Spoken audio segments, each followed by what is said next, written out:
I fished the worst fishing tournament ever, and here's how it went. What's up, guys? Welcome back to the Epi Banger video, and today, guys and girls, we are fishing what I would probably call the worst tournament ever. Yeah, I said that right. I'm talking about you can weigh in any species from a bluegill to a bowfin to a catfish to a brim. You can weigh in all of those things. They have no size requirement, so no size minimum, no size limit. You don't have a bag limit, so say for example I catch 20 bass today, I can turn in every single one of those bass. And I think I'm looking forward to seeing just how bad this tournament can be. And I want you guys to stay tuned for the rest of the video to see how I fished the worst tournament ever. I was just really describing what you can kind of expect from this tournament today. I've actually been waiting here 45 minutes at the gate, and the lights are on and everything. Me and my friends have actually started jokingly honking every now and then just to see if we can get an answer or something, because it's been a hot minute. And essentially we were supposed to check in by 6:45. It's 6:28. There's 32 people in this tournament. How the heck are 32 people supposed to register in 15 minutes? I'm not sure. It takes at least 30 seconds per person minimum, so I don't really know what's going on here, especially if you have to show your proof of a license, all those things. And it probably takes them a hot minute to even get the canoes ready.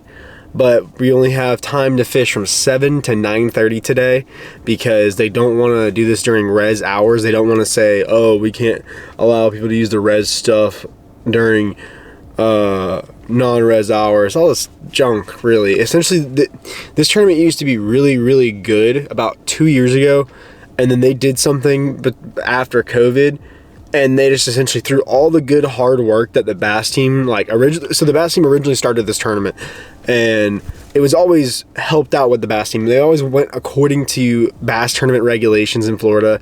It actually used to be 3 biggest, and that's how it always was. But then it changed up after COVID, because I guess they said, you know what, we don't know how to do this, so we're not even going to Google it. Like, I think someone probably could have Googled how to do a bass tournament and gotten a way better result than what these people have done. There's no rules. You can use live bait. Like, if I went and bought shiners before I came here, I could go shiner fish like literally all day, and I would not get in trouble. That's like a part of the tournament. You can do that. They're like, we do not provide the bait. You have to get it yourself. Which I'm like, okay, listen, if people allow cast nets in here, it's illegal to cast net game fish or use certain game fish as live bait. So I don't know how they're expected to just follow the rules, but I don't think it's ever easy as that. But it's about to be about that time for us to not have any more time to just wait around. So I think I'm about to call. I'm honestly being a Karen about the whole situation, but because this is literally my senior year, my last semester in college, this bothers me, because I wanted it to be fair for everyone. I want it to actually be a show of skill, not some just fishing event that people can show up for, get lucky enough to catch some good fish, like a catfish, and go home. Like, literally, if you catch a catfish like over 10 pounds, you're winning this tournament. Like, you're 100% winning this tournament. It's like they just don't care anymore. It's like, I asked when I was president of the bass team, I asked, can I help? And they told me, we don't think you're going to run it according to state regulations. Well, this isn't state regulations at all. They actually need a permit to run this tournament, and they are not doing it. So I wish they would just make some differences with this FSU Fishing Classic and actually make it to where it's a real fishing classic, not an illegal fishing classic, because everything they do here, all the rules they have are illegal. I approached the staff about saying, okay, I know what the laws are. I can really help y'all out and make it fix this. And they just didn't want to. They didn't want to change the rules so far. They didn't want to change rules so soon, even though they sent us the rules 2 days ago. So I'm not really sure what the situation is. But I think I'm gonna get off the camera now, and I think I'm gonna call and see what the heck's going on. I'll update you guys next. All right, guys and girls, I just want to do a quick word for today's sponsor for the video, Mystery Tackle Box. If you guys have not heard of Mystery Tackle Box, it is a little tackle subscription. So if you sign up for it, it's like Christmas every month, right to your front doorstep, and essentially you get tons of random tackle, tons of random companies you may have never heard of, or possibly different techniques you've never tried before. So this was, I think, last month's bass box. I actually try out the different boxes, like the panfish and trout box, the inshore box. I'm getting the inshore box next month because I'm really excited. I've been getting really into inshore fishing. Check out the Fish Bites hat. If you guys haven't heard of them, check them out too. I'm just gonna unbox and show you guys what's in this box. So this is the Arc LP58. This is a 5/8 ounce rattle trap. Looks really good. Honestly, a rattle trap is one of my favorite search baits ever, so I'm excited to have that. Here's a Excites reflex jig. Looks good. I'm not sure what exactly you use it for specifically, but it's a jig. It kind of does everything. And here's a good trailer to go with it from Biwa, the Warax. Kind of has like a speed crawl style body to it. Looks really good. Then we also got the Junior Scout from Guggen Squad. And honestly, if there is any color from Guggen Squad that I'm telling you you're going to need for pond fishing ever in the world, this is the color. This is probably one of my favorite go-to jerkbaits is the Junior Scout. I've been using the Junior Scout for years now, and I cannot tell you how many good and consistently caught fish I've had on that bait. That bait specifically, AU, is one of my favorite color baits like of all time. This is the Carl's Amazing Bait spinner bait. It's just like a basic spinner bait, but it's at the Carl's value. So you're, instead of getting, you know, a fancy spinner bait that might break on you and you spent money on it, this one instead is made with a Mustad hook, and it's probably just as good as any other spinner bait you're gonna find on the market. It looks good. It's just a basic old spinner bait, and I can tell you, you'll probably get bit. Spinner bait's one of my favorite springtime baits for sure. We got two more things. We got the Kalin's 4-inch jerk minnow junior. Looks great. Not really sure what else you can really say besides it's a good jerk minnow. I mean, jerk minnows have been used for years, and this is a good wide gap worm hook to go along with it. That was the last month's box, and I hope you guys enjoyed this. Thank you for Mystery Tackle Box. If you guys want to get your first one for as low as $10, use the code HunterFish10 and get your first one for $10.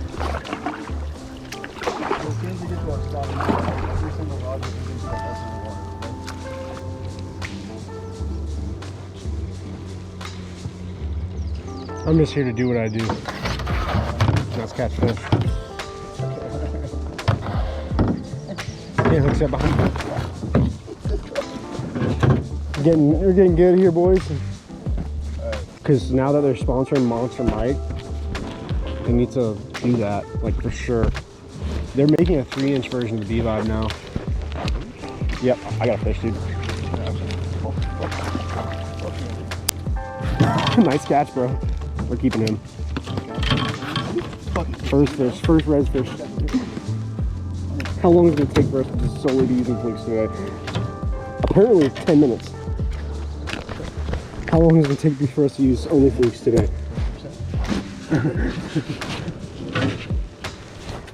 Don't mind me, just, you know, chilling. Promise I'm not going to flip.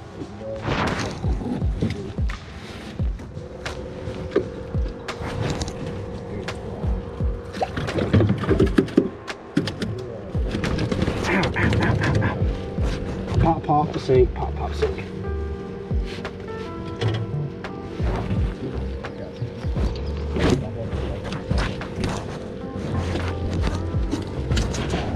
Sorry. Dude, I honestly started doing what you're doing because that bucket my mom gave me for Christmas, full of like random bait fishing stuff. Dude, these are kind of sick. The attachable pliers and the attachable lip grippers. So say if we catch a bowfin and we want to keep it. Dude, honestly, you know, I'm like, this whole time you may think I've been kidding about keeping every fish we catch, but I'm not. I'm keeping every single fish. Well, I can convince them it's just a different species of bass.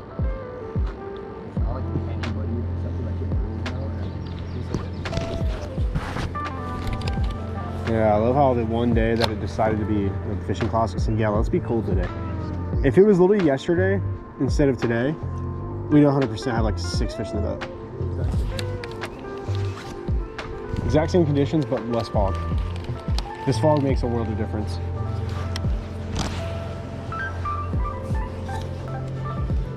That wasn't a good sound though. No! Dude, I broke the black and blue curse! Let's freaking go, that counts. Has it changed since then?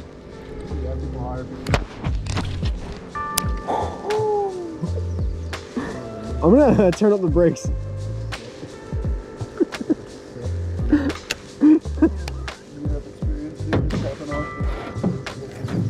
Listen, you're carrying your weight. I gotta get. It's a viral fishing tournament without any experience. Y'all have any in the boat yet? Dang. What are you throwing? One? Is it a hog? No. How much do I hold down my gun? It's a minnow hog. Minnow hog, dude. That's a crap minnow All right, guys and girls, and just like that, tourney's over. I had a couple of bites. We have one fish in the boat, and we're currently making our way back. It was a 3-hour tourney at most. This wasn't as bad as the last tournament, for sure. The people who are running it this time are really cool people. Fun fact, Taylor actually knows them. He's friends with them. So we kind of had a buff going into it. We knew the people who were working this tourney. We kind of had a little bit of advantage of knowing what's going to happen, how cool they would be about it. But it sounds like we probably did not come out on top on this tourney, boys and girls, but that's okay. Sometimes you can't win them all, but it wasn't the worst tourney over, but it wasn't good. It wasn't set up as great it could have been, but it also was kind of bad luck all the time out today. The weather was whack for sure.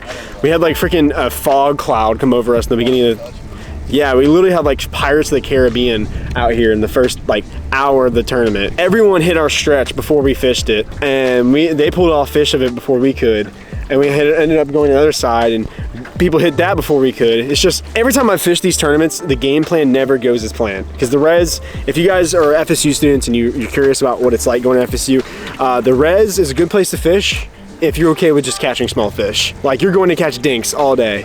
So that's the problem with the res, but they do need to work on this tournament and getting it a little bit different. I think that this should be more of an all-day thing, like maybe go out at 7, come back in at 12 type of deal. I think that'd be a lot more fun, but these canoes do really freaking hurt your back and your freaking butt. So I definitely think that there's a lot of differences that could be made, but it wasn't the worst tournament ever, but it also wasn't great. For sure, it was not great at all. But we're making our way in, and I'm gonna see you guys at the weigh-in or whatever we do. All right, guys, that's it. I just got wrapped up for the tournament. I'm in my truck getting ready to go have lunch with the boys. Taylor's walking up right now, but overall for the tournament, it wasn't bad. We did not win at not even close. But a few other guys won. They actually put out a couple of good fish. We actually did have, essentially we took up the top 3 spots for the old tournament. Essentially Bass Team showed out kind of expectedly.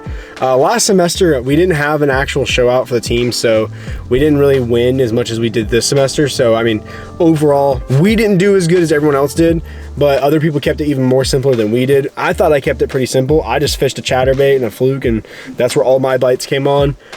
Supposedly, it's so funny, I told one of the guys who got like 2nd or 3rd that if you use a candy bow trick room, you'll probably catch them up like crazy out here. And that's all he uses every time he fishes this place now.